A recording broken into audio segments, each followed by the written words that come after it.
Hello, সবাই কেমন আছেন? এক্সপেক্টিং যে সবাই ভালো আছেন, যদিও ঠান্ডায় অনেকে বা এই সিজনের শীতে অনেকে একটু কাবু হয়ে আছেন। বাট এই এই সিজনের ঠান্ডাটা আমি মোটামুটি এনজয় করছি, ভালোই লাগছে ঠান্ডাটা। সবসময় ঝড় বৃষ্টি, রোদ, তাপ, উত্তাপ, এর বাইরে একটু এবার ওয়েদারটা মানে একটু নতুন রূপে আমাদের কাছে ধরা দিয়েছে। তো যাই হোক, আমি আজকে খুব ছোট্ট একটা বাচ্চা রিল নিয়ে আপনাদের সাথে রিভিউ দিতে আসছি।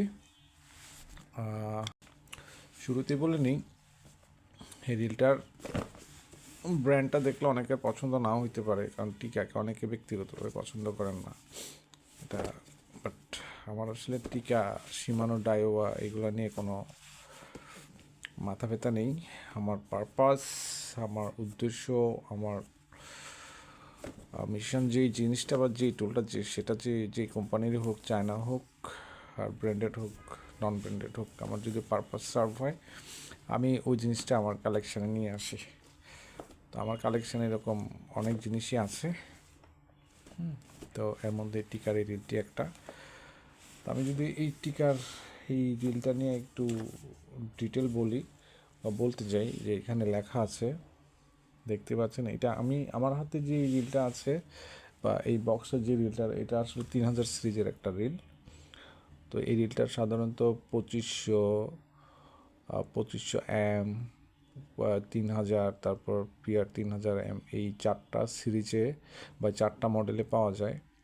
এটার ডিটেলটা যদি একটু এই বক্স থেকে আপনাদের সাথে ইনফো শেয়ার করতে চাই, তাহলে 3000 সিরিজে এই রিলটার গিয়ার রেশিও 5.2, হ্যাঁ। আর যদি 3000 এমটা নেন, 6.2, হ্যাঁ। এটার হলো গিয়ার রেশিও, মানে 1:5.2, এইটা হলো এটার গিয়ার রেশিও। আর যদি রিলটার ওয়েট বলি, 193 গ্রাম 3000 সিরিজ রিলটার। বেয়ারিং হলো টোটাল 10 বল বেয়ারিংয়ের একটা রিল। লাইন ক্যাপাসিটিও এখানে দেওয়া আছে, আপনারা দেখতে পাচ্ছেন কিনা জানি না। এই যে এইখানে লাইন ক্যাপাসিটি পরিষ্কারভাবে লেখা আছে, এই যে দেখেন। যদি এই 3000 সিরিজের রিলটার বলি, যদি আপনারা 0.20 mm সুতা পুরান, এখানে 320 মিটার সুতা পড়বে। যদি 0.23 mm সুতা পুরান, 250 মিটারের মতো সুতা পড়বে। আর যদি 0.26 পুরান, এখানে 195 মিটারের মতো সুতা পড়বে। তো এইভাবেই লেখা আছে। আর যদি এই রিলটার ড্র্যাগ পাওয়ার বলি, এই রিলটার ড্র্যাগ পাওয়ার হলো 7 কেজি। তো মোটামুটি এই রিলটা ছোট হলেও, এই রিলটা যদি আপনারা একটু টেকনিক অ্যাপ্লাই করেন বা প্রফেশনাল বা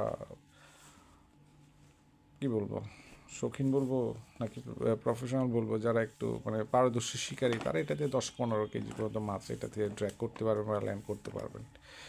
তো রিলটা আসলে ওই মানেরই একটা রিল, বাট ছোট্ট রিল, এবং এটার ক্যাপাসিটি বা ওয়েট খুবই মানে সন্তোষজনক। আমি এটা ইউজ করেছি, আমি দেখেছি বেশ স্যাটিসফ্যাক্টরি লেভেলের পারফরমেন্স এটাতে পেয়েছি। আমি যখন কিনেছি রিলটা, তখন আসলে ম্যাক্স সাইজ ছিল এটা 3000, নাহলে হয়তো আমি 4000 বা 5000 সিরিজের রিলটা নিতাম। এনিওয়ে, এটা নিয়ে আমি হ্যাপি। তো এই রিলটার প্রথম যে দিকটা বলি, এটা দেখতে খুবই সুন্দর, এবং এটাতে যে দেখেন, আমি হ্যান্ডেলটা যদি খুলে দেখাই, এটা স্ক্রু ইন হ্যান্ডেল। তো স্ক্রু ইন হ্যান্ডেলের সুবিধা আসলে আমার নতুন করে বলার কিছু নাই। আমি হ্যান্ডেলটা সেট করি, যে সেট হয়ে গেল, কতটা স্মুথ রিল। তো স্ক্রু ইন হ্যান্ডেলের সুবিধাটা বলি, আমরা সাধারণত রিল এদিকে পুশ করি, হ্যাঁ, সামনের দিকে পুশ করি। তো স্ক্রু ইন হ্যান্ডেল না হলে যে সাইড স্ক্রু যে হ্যান্ডেলগুলো থাকে, এটা সাধারণত এদিকে ঘুরিয়ে টাইট দিতে হয়। টাইট দিলে অনেক সময় ইউজ করতে করতে মাঝে মধ্যে দেখা যায় হ্যান্ডেলটা লুজ হয়ে গেছে বা একটু ঢিলা হয়ে গেছে। তো স্ক্রুইন হ্যান্ডেলে এই অসুবিধাটা হয় না, যতই ইউজ করেন আপনার স্ক্রুইন হ্যান্ডেল কখনো হ্যান্ডেল লুজ হওয়ার কোনো সম্ভাবনা থাকে না। তো এটা দিয়ে আমি ছোটো হলেও এই রিল দিয়ে আমি 80-90 গ্রামের টোপ থ্রো করেছি, কোনো অসুবিধা হয়নি। এবং লং কাস্টও করেছি। হ্যাঁ, একটু প্রেশার নিতে হয় এবং এটার সাথে অ্যাডজাস্টেড একটা রড নিতে হয়, একটু ফ্লেক্সিবল বা একটু মিডিয়াম অ্যাকশন একটা রড নিলে এটা দিয়ে বেশ ভালো পারফরমেন্স পাওয়া যায়। তো তারপরেও এটা সবচেয়ে বেশি সুবিধা পাওয়া যায় যে ক্ষেত্রে, সেটা হলো আমরা যখন শর্ট লেন্থে ভাষা খেলি, হ্যাঁ 1-2 কাটা খেলি, তখন হলো এই রিলটার মানে বেস্ট পারফরমেন্সটা পাওয়া যায় আর কি। মানে এত হালকা রিল, তো হালকা রিল আর হাতে সারাদিন ধরে রাখলো, যদি রডটাও যদি লাইট ওয়েটের হয় তাহলে তোর কোনো কথাই নেই। মানে ভাষায় ভাষায় 1-2 কাটায় খুব সুন্দরভাবে এটা দিয়ে পুল আপ করা যায়। তো এই রিলটা বডিটা ফাইবার মেটাল, হ্যাঁ ফাইবার ম্যাটেরিয়াল। স্পুলটা অবশ্যই মেটালিক স্পুল। সাউন্ডটা শুনেন, মিষ্টি সাউন্ড। আর এই রিলটার নবটা, যে কুইক নব, ড্র্যাগ নবটা খুব সুন্দর। যদি এটা খুলে দেখাই, সাধারণত রিলের স্পুলের যে ড্র্যাগ বাটনটা থাকে, এটা সাধারণত পাতের হয়, একটা ছোট স্টিলের পাত দিয়ে করা হয়। কিন্তু এই রিলটা যেহেতু কোয়ালিটি মেনটেন করেছে ঠিক ম্যানুফ্যাকচারাররা, ওইখানে ওই পাতের যে ড্র্যাগ সাউন্ডের যে কিটটা, ওইটা পাতের করেনি, হ্যাঁ এটা করেছে তারা এই যে এই সিস্টেমে দেখায়, এই যে। তো এই সিস্টেম হওয়ার কারণে এই এই ড্র্যাগ নব অনেক সময় ড্র্যাগ সাউন্ড কেটে যায় বা ড্র্যাগ সাউন্ড নষ্ট হয়ে যায়। তো এটা হওয়ার কারণে এই এই এই এই টেকনোলজি বা এই সিস্টেম অ্যাপ্লাই কারণে এই ড্র্যাগ সাউন্ডটা, এই যে সাউন্ডটা, এটা কখনোই কাটবে না। মানে রিল নষ্ট হয়ে যাবে কিন্তু ড্র্যাগ নব কাটার কোনো সম্ভাবনা নেই। হ্যাঁ, ড্র্যাগ নব কাটা কোনো বড় ইয়ে না, খুব বড় ইস্যু না এটা। অনায়াসে যদি আপনি জানেন, আপনি যদি একটু জিনিসটা বোঝেন, তাহলে ড্র্যাগ নব বাসায় ঠিক করে ফেলা যায়। এটার জন্য আপনার কোনো মেকানিক বা এরকম স্টোরে যাওয়ার দরকার নাই যে আপনাকে ওইটা ওইখানে গিয়ে সারাইতে হবে। তো এনিওয়ে, রিলের দামটাতে যদি আসে, যদি এটা বিক্রির জন্য না, আমি এটা কিনেছিলাম মোরলেস 5,000 টাকা দিয়ে। রিলটা ছোটো হলে যেহেতু কোয়ালিটি মেনটেন করেছে, বেশ কিছু আপগ্রেডেড জিনিস এটাতে অ্যাড করেছে, রিলের দামটা একটু বেশি। এটা আমি 5,000 টাকার মতো পড়েছিল। না যেন 5,000 টাকায় দেখতাম, অনেক আগে কিনেছি। তো যখন এই রিলটা প্রথম এসেছে টিকাতে মহাখালী শোরুমে, তখন আমি রহন ভাইয়ের কাছ থেকে এটা নিয়েছিলাম। ধন্যবাদ রহন ভাই এত সুন্দর একটা জিনিস দেওয়ার জন্য।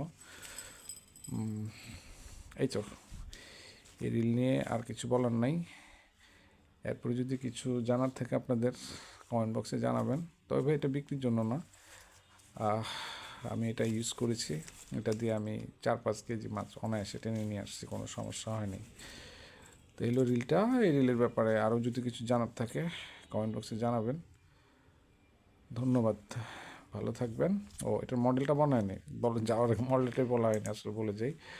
এটা এখানে লেখাই আছে, দেখেন আপনারা আশা করি দেখতে পাচ্ছেন, এই যে পার্ফ প্রো PR3000, মানে পার্ফ প্রো সিরিজের মডেলের একটা রিল। বেশ ভালো রিল, মানে টিকে আসলে এত লুকেটিভ, এত মানে গুড লুক রিল কমই আছে। ঠিক আর 2-4টা সুন্দর রিলের মধ্যে এটা একটা। সবচাইতে বড় বিষয়, এটা খুবই হালকা একটা রিল, খুবই লাইট এবং খুবই স্ট্রং একটা রিল। তো এই আপাতত এতটুকুই। ধন্যবাদ সবাই, ভালো থাকবেন। খোদা হাফেজ, আসসালামু আলাইকুম।